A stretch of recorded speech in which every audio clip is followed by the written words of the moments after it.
Hi everybody, it's Barry here again, and it's been a bit of a rough week this week. Uh, Last Sunday, um, a mentor of mine died, Dr. Larry Crabb, and I don't know, it's Friday and I'm feeling quite tired, and maybe it's because of just the amount of grief that I feel actually. I'm administrator on um, the Larry Crabb Appreciation Facebook club, and there's just been a huge outpouring of love and loss from people who have loved this man, and maybe I'm picking up on that or some of that, but this week's post is about Larry Crabb, and it's full of quotes. I love Larry, and I love what he shared. And so I'm just going to do my best to get through this. And you see, I think there are times that I believe that God brings people sort of across our path that just seem to have a long lasting impact on our journey. And I remember back in 1998 when I began being a pastor, and I had this role of being a community chaplain and in a large church where the focus was to provide pastoral care for people with quite serious mental illnesses.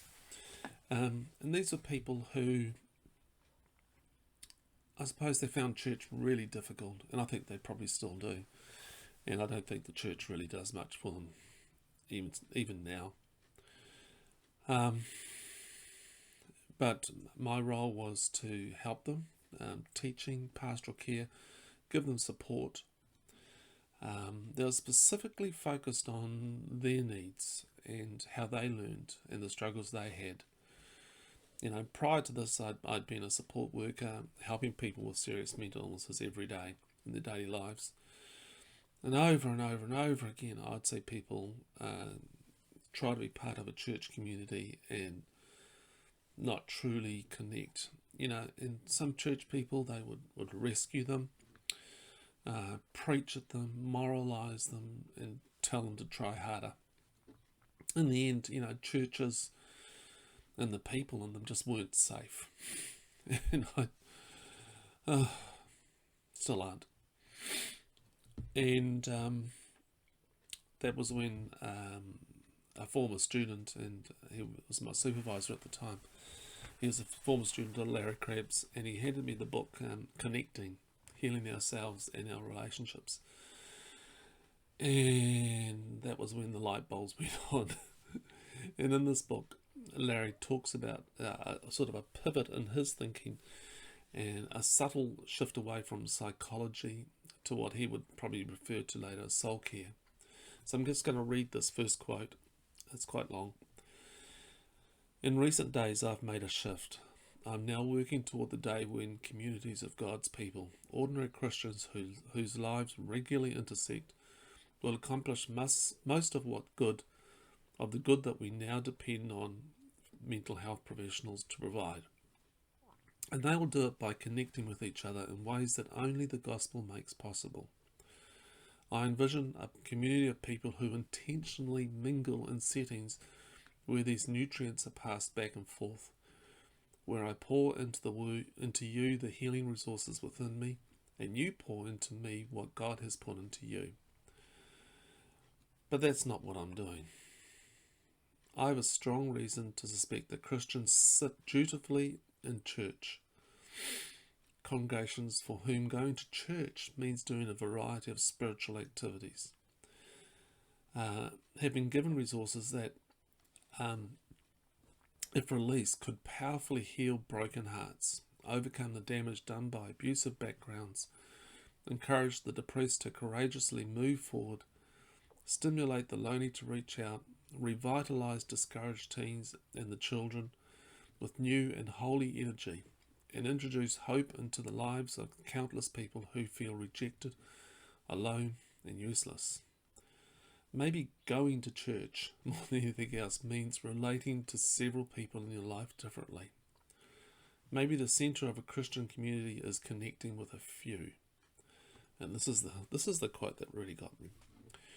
Beneath what our culture calls psychological disorder is a soul crying out for what only community can provide.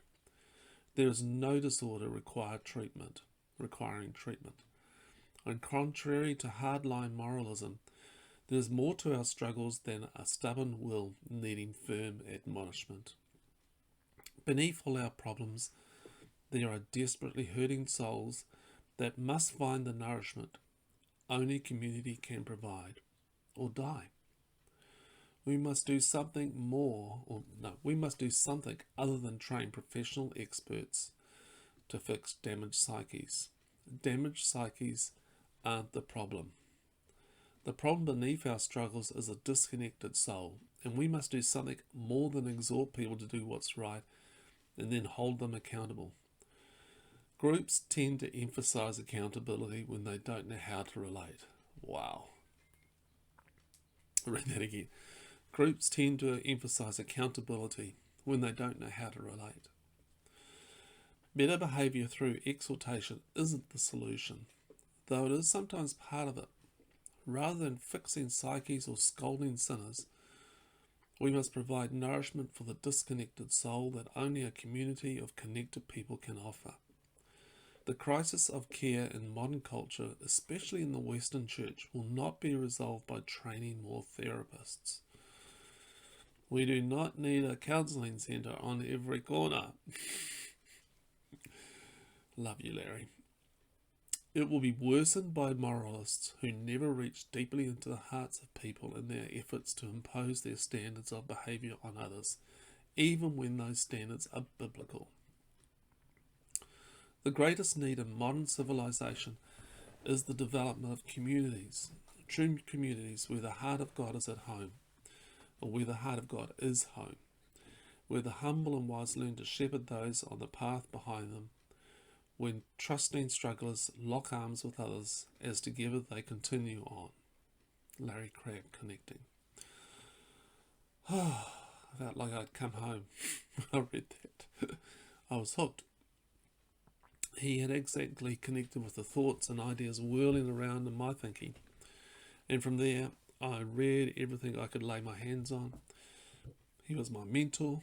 I travelled from here to New Zealand to Colorado Springs twice to sit under his teaching. And I don't believe anyone else has influenced me so greatly in my spiritual formation as Larry.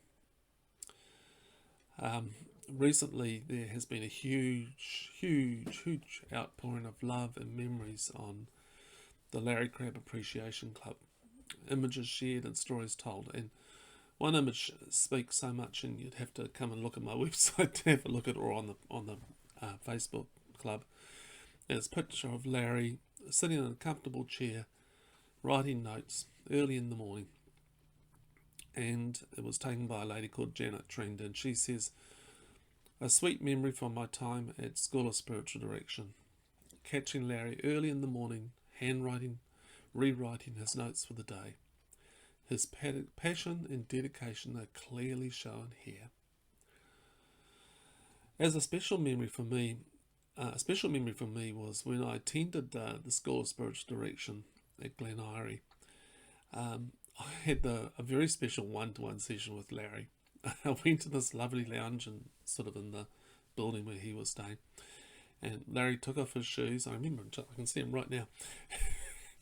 Put his feet up on the coffee table, and we had a chat. And I thought, I've never seen a professional counsellor take his shoes off and put them on the coffee table. And I can't remember what we talked about. It was just good. But there was a mighty crash of thunder. It was so loud, and I'd never heard thunder like that. Like, we get thunder and lightning here in New Zealand. We had some yesterday, but man, in those Rocky Mountains, it was like wild, incredible. As I said, I don't remember much of what he said, but I do remember, I suppose, the atmosphere that Larry brought to our time. It was relaxed, friendly, gently inquisitive, unforced, shoes off, and love. And I thought, that's the style that I want to bring into my conversations. Not too professional, just love. So, over the years, I'm a bit of a quote collector, quoteaholic. And I've collected many quotes from Larry, and they're sprinkled throughout my blog posts. But here are a few. Real encouragement occurs when words are spoken from a heart of love to another's recognised fear. Wow. God has solutions for people who admit they have problems. Our primary purpose is not to use God to solve our problems, but to move through our problems toward finding God. And this is quite an interesting quote. A marriage bound together by commitments to exploit the other, fulfilling one's own needs, and I fear that most marriages are built on such a basis, can legitimately be described as a tick-on-a-dog relationship. Tick on a dog. Boy, he had a way of words, didn't he? Just as a hungry tick clamps onto a nourishing host in anticipation of a meal, so each partner unites with the other in expectation of finding what his or her personal nature demands. The rather frustrating dilemma, of course, is that in such a marriage, there are no ticks and no dog. Well put. Spiritual friends see a facet of Christ in us and bring it out as no one else can, and they delight to do so. When they see what is unique about us, it causes them great delight. And then giving way to the powers of daring imagination, I love that, they envision what we could become. The vision excites them. With Paul, they see us where we are and feel the pains of labour till Christ is formed in us. That was from the Saviour's Place on Earth. Brokenness is a condition, one that is always there, inside, beneath the surface, carefully hidden for as long as we can keep a facade up, or facade in place. We live in brokenness. We just don't always see it, either in ourselves or in others. A central task of community is to create a place that is safe enough for the walls to be torn down, safe enough for each of us to own and reveal our brokenness. Supernatural goals need supernatural resources. And as I was just reading this, I was thinking, I'm just seeing Larry just write those down, just pouring straight from his heart.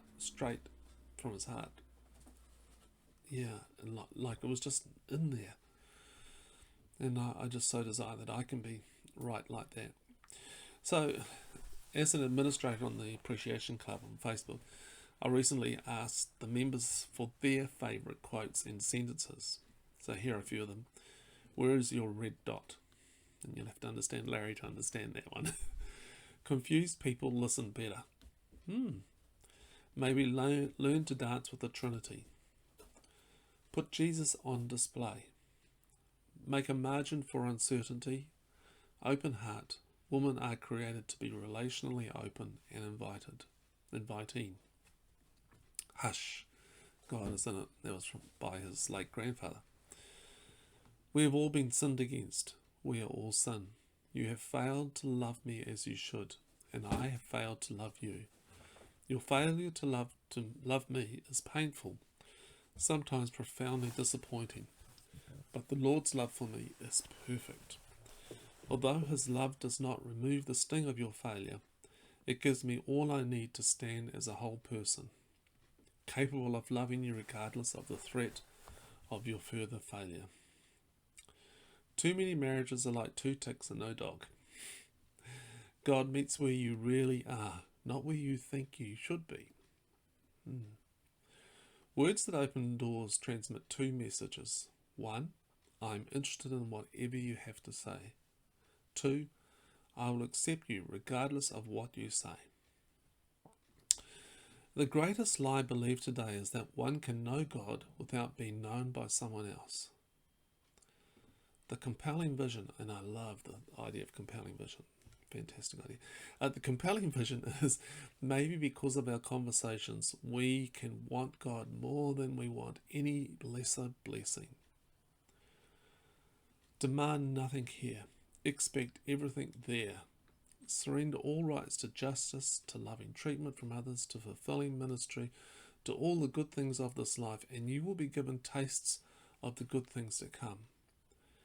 That is how you taste the Lord and discover that He is good.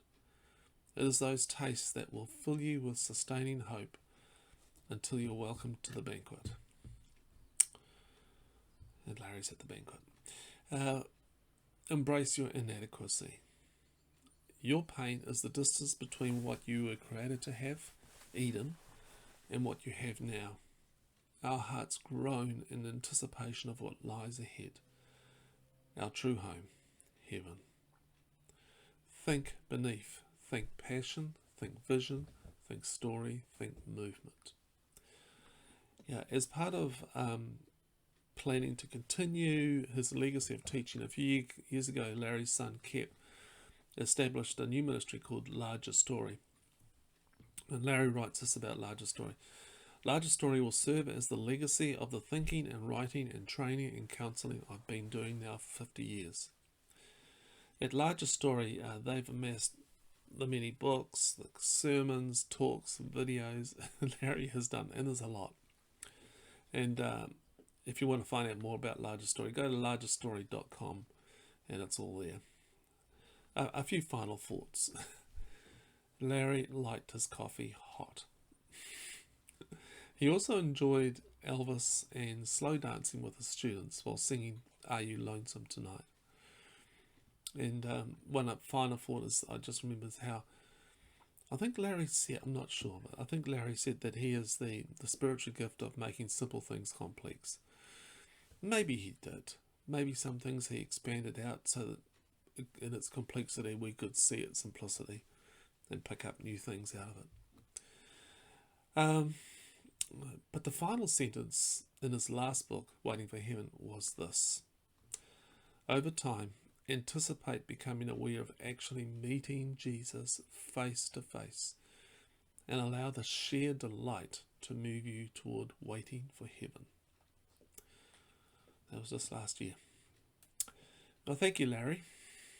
And I pray that you are enjoying the sheer delight of being with Jesus face to face. Okay. Hey, if you want to email me and talk about what I've shared here, it's barry@turningthepage.co.nz. Thanks very much. We'll see you next week. Bye.